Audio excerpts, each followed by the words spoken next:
Start by downloading the Microsoft Office deployment tool by going to the following link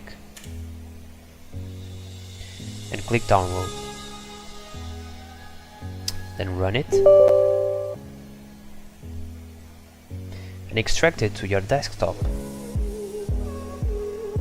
You're going to have 4 files in your desktop.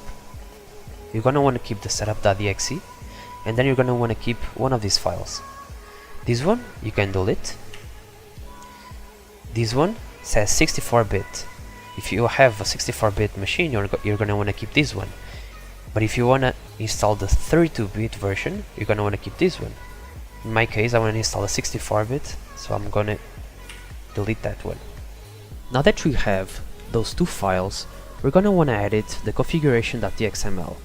To do that, I'm going to open it with Sublime Text or any text editor. Then you're going to select all this text and paste the following, which will be in the description. Then you're going to want to delete the applications that you want to install. So in my case, I want to install Excel, so I'll delete Excel. I want to install PowerPoint, so I'll delete PowerPoint. And I want to install Word, so I'll delete Word. And then just save. Now you'll have to open the PowerShell window in your desktop.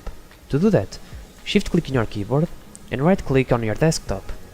Then open PowerShell window here. Now paste the following command that will be on the description, and then click enter. It will create a folder named Office. It seems like it's doing nothing, but it is. It is installing. So you'll have to wait until it finishes. Alright, now just paste the following command that will also be on the description.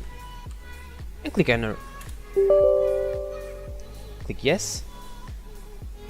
And now the Office is installing.